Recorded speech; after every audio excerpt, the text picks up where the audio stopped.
Hello everyone, I am Adil sir, Delhi public school Ballia. और गर्मियों की छुट्टी से पहले हमने आपको ये साइंस का जो चैप्टर है फिजिक्स का, उसका थर्ड लेसन आपको पढ़ाया था, सोर्सेज एंड एनर्जी। और अब जो आपको पहला चैप्टर पढ़ना है उसका नाम है इलेक्ट्रिसिटी। तो आप लोग फिर से एक बार तैयार हो जाइए, छुट्टी खत्म हो गई और अब पढ़ाई पे फिर से एकदम बिल्कुल आप रेगुलर हो जाइए। अब आपको कॉन्टिन्यूअस लेक्चर वीडियो मिलेगा और आप पूरे जो है मेहनत के साथ पढ़ना शुरू कर दीजिए। बोर्ड एग्जाम है आपका, लापरवाही आप नहीं कर सकते हैं, ठीक है? तो आप इसे पढ़ना शुरू कर दीजिएगा। सबसे पहले बात तो मैं आपको ये बता दूं कि हमने इलेक्ट्रिसिटी चैप्टर का आपको नोट्स जो है पीडीएफ बना के आपको ग्रुप में सेंड कर दिया है।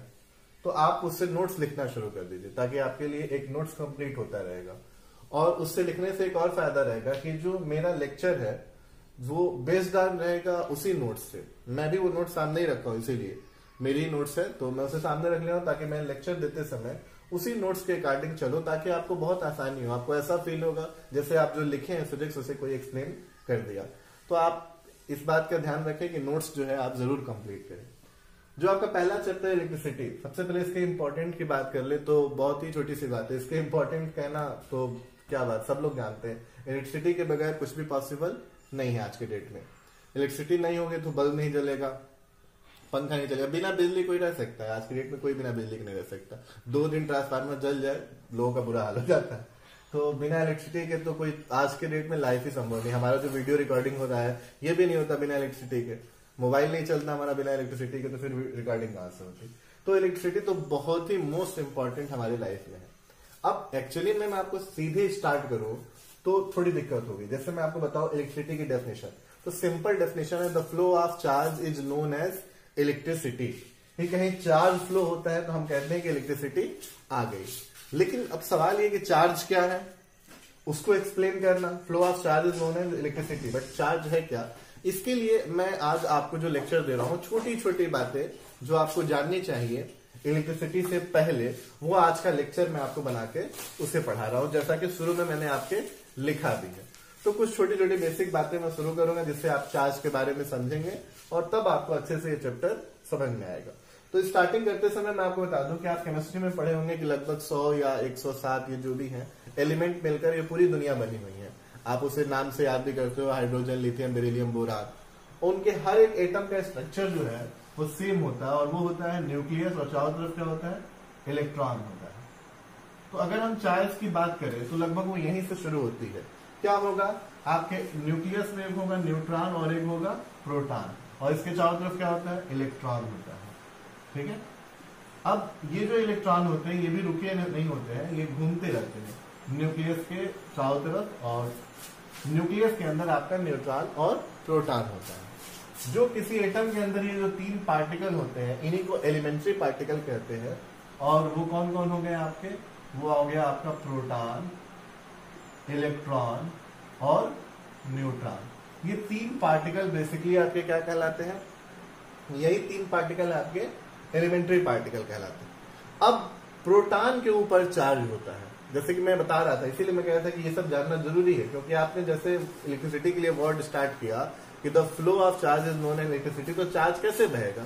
तो चार्ज कहाँ है, किस तरह है, वो जानना जरूरी है ना। और चार्ज की प्रॉपर्टी क्या है, इसलिए ये छोटी छोटी इंपॉर्टेंट बातें हैं जो आपको स्टार्ट में बताई जा रही है।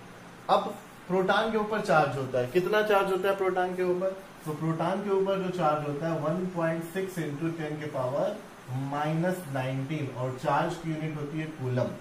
क्या होती है? कूलम। और नोटेशन होता है क्यू से दिखाते हैं। तो जो प्रोटॉन के ऊपर चार्ज है एक प्रोटॉन के ऊपर, वो है +1.6 इंटू 10 के पावर -19 कूलम।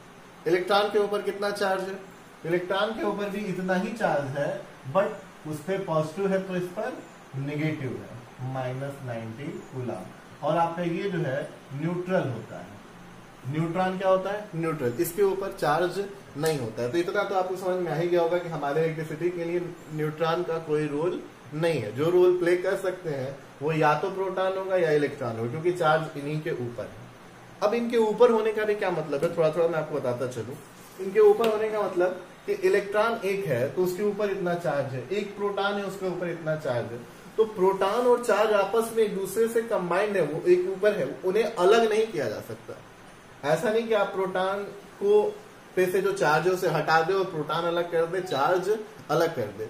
चार्ज आपको जब भी मिलेगा या तो इलेक्ट्रॉन से मिलेगा या प्रोटॉन से मिलेगा।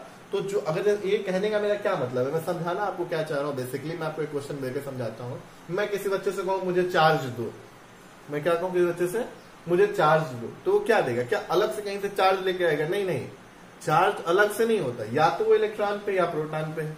तो वो क्या करेगा? वो मुझे एक इलेक्ट्रॉन उठा कर दे देगा। क्या करेगा? एक इलेक्ट्रॉन। तो उसने अगर मुझे एक इलेक्ट्रॉन दिया तो -1.6 इंटू 10 के पावर -19 कूलम हमें क्या कर दिया? चार्ज दे दिया। ये नहीं कि कहीं से चार्ज उठा के लेते आएगा। फिर मैं कहूंगा कि अगर मुझे उससे थोड़ा और ज्यादा चार्ज दो, तो क्या करेगा? वो थोड़ा सा और ज्यादा चार्ज मांगूंगा तो एक और इलेक्ट्रॉन दे देगा। तो कितना इलेक्ट्रॉन हो जाएगा? इसका दुगना चार्ज हो जाएगा। यानी जो चार्ज है वो किस पे है? इलेक्ट्रॉन पे है या प्रोटॉन पे है। और प्रोटॉन पे है तो कितना है? इतना है। इलेक्ट्रॉन पे है तो इतना है। मैं आपके नोट्स को भी सामने रखा हूं इसीलिए ताकि आपका जो है समझने में बिल्कुल आसानी हो। जैसा मैं दिखाया हूं लगभग वही समझाऊं। इसके बाद इलेक्ट्रॉन प्रोटॉन का मास है जिसे आप लिखे होगे एलिमेंट्री चार्ज। अब जो चार्ज की बेसिक प्रॉपर्टी है, तो सबसे पहले तो मैं आपको ये बता दूं जो हर बच्चा जानता है कि आपको पता है कि प्रोटॉन एक दूसरे को क्या करेंगे? रिपेल करेंगे। एक दूसरे को क्या करेंगे? रिपेल। और इलेक्ट्रॉन एक दूसरे को क्या करेंगे? वो भी एक दूसरे को रिपेल करेंगे। यानी सेम चार्ज एक दूसरे को क्या करते हैं? एक दूसरे को रिपेल करते हैं। और अपोजिट चार्ज, एक इलेक्ट्रॉन ले लीजिए और एक प्रोटॉन, यानी एक पॉजिटिव और एक निगेटिव, एक दूसरे को क्या करेंगे? अट्रैक्ट करेंगे। तो सेम चार्ज अगर होते हैं सेम नेचर के, पॉजिटिव तो एक दूसरे को रिपेल करते हैं। और अगर आप इलेक्ट्रॉन की बात करें तो एक दूसरे को क्या करते हैं? वो एक दूसरे को वो भी रिपेल करेंगे। और इलेक्ट्रॉन प्रोटॉन की बात करें तो एक दूसरे को क्या करेंगे? अट्रैक्ट करते हैं। यानी अपोजिट चार्ज एक दूसरे को क्या करते हैं? अट्रैक्ट करते हैं। इसके बाद आपको जो है बेसिक प्रॉपर्टी आपको बतानी है चार्ज की, ठीक है? वो क्या होती है? Basic property of charge. आइए स्टार्ट करते हैं, उसी को समझना। बेसिक प्रॉपर्टी में जो पहली प्रॉपर्टी है मैं उसको बताता हूं, उसे हम कहते हैं क्वांटाइजेशन ऑफ चार्ज। क्या कहते हैं? Quantization of charge. इसे आप थोड़ा ध्यान से समझिएगा कि स्टोरी की तरह बता रहा हूं, उसे आप समझिए, ठीक है? जैसे मैंने किसी बच्चे से कहा मुझे थोड़ा सा चार्ज दो, कम से कम चार्ज दो। किसी बच्चे से मैंने कहा, क्या कहा? कम से कम चार्ज आप मुझे लाकर दीजिए। तो वो कितना चार्ज देगा? आप बताइए। अगर मैं किसी लड़के से कम चार्ज मांगू तो वो एक इलेक्ट्रॉन उठा के दे देगा। तो अगर एक इलेक्ट्रॉन उसने उठाकर मुझे दिया तो कितना चार्ज दिया उसने? यानी -1.6 इंटू 10 के पावर -19 कूलम दिया, ठीक है? क्या आपको मेरी बात समझ में आई कि मैंने कम से कम चार्ज मांगा तो क्या दिया? इतना दिया। क्या इससे कम चार्ज हो सकता है? नहीं हो सकता। ये दुनिया का सबसे कम चार्ज पॉसिबल है, क्योंकि अब इलेक्ट्रॉन को आप तोड़कर और कम चार्ज कर दे तो इलेक्ट्रॉन टूटने वाला है नहीं, एलिमेंट्री पार्टिकल है। तो जो सबसे कम चार्ज है दुनिया का, इसीलिए इसे कहा जाता है एलिमेंट्री चार्ज। क्या कहा जाता है? Elementary charge. Elementary charge. और इसका जो नोटेशन हमने बनाया, ई बनाया, कि जहां भी ये लिखना होगा 1.6 इंटू 10 के पावर -19, उसकी जगह हम क्या लिख लेंगे? ई, आसानी के लिए। अच्छा, कहानी हम और आगे बढ़ाते हैं। हमने कहा तो उसे कम से कम चार्ज दो तो उसने एक इलेक्ट्रॉन दिया। हमने कहा थोड़ा सा और ज्यादा दो, तो क्या करेगा वो? सिंपल सी बात है, कहोगे सर एक और इलेक्ट्रॉन दे देगा आपको, तो टोटल कितना हो जाएगा? 2। तो चार्ज कितना हो जाएगा? 2 इंटू -1.6 इंटू -19 कूलम। मैं कहूँ थोड़ा सा और ज्यादा दो, तो क्या करेगा? फिर एक और इलेक्ट्रॉन दे देगा वो आपको, तो आपको 3 हो जाएगा। तो चार्ज कितना हो जाएगा? 3 इंटू 10 के पावर 1.6 इंटू 10 के पावर -19 कूलम। अब मेरी बातों पर ध्यान दीजिए। सबसे कम चार्ज ये दिया, उसके बाद ये दिया। मैं कहूं कि इन दोनों के बीच में कोई नंबर है, तो बिल्कुल जाहिर सी बात है, दो नंबर के बीच में कोई ना कोई नंबर एग्जिस्ट होता ही है। आप दोनों को जोड़ के 2 से डिवाइड कर दीजिए। मैं अगर उतना चार्ज उससे मांगू, तो क्या वो मुझे दे सकता है? यानी इससे ज्यादा और इससे कम नहीं।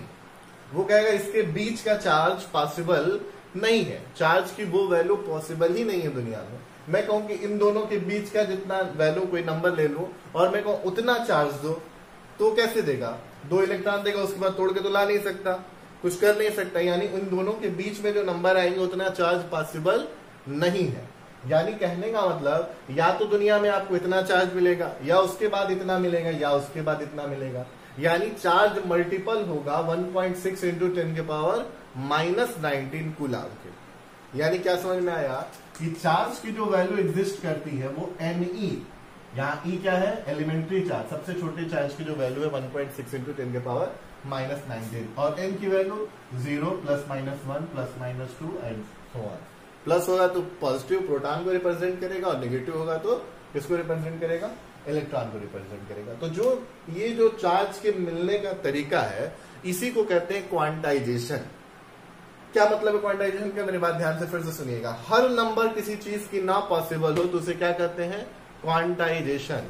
क्योंकि चार्ज की हर वैल्यू पॉसिबल नहीं है, या तो E मिलेगा, या 2E मिलेगा, या 3E मिलेगा, या 4E मिलेगा, और इसी तरह से चार्ज के मल्टीपल फॉर्म में मिलने को कहते हैं क्वांटाइजेशन। और किसका क्वांटाइजेशन है, एलिमेंट्री चार्ज का। ठीक है, छोटा सा मैं एक और कहानी सुनाता हूँ बच्चों क्लास में, इसे समझाने के बाद मैं कहता हूँ अगर ये ना समझ में आए तो छोटी सी एक और छोटी सी बात सुन लो बहुत जल्दी से 2 मिनट में, ताकि आपको बिल्कुल ये क्लियर हो जाए।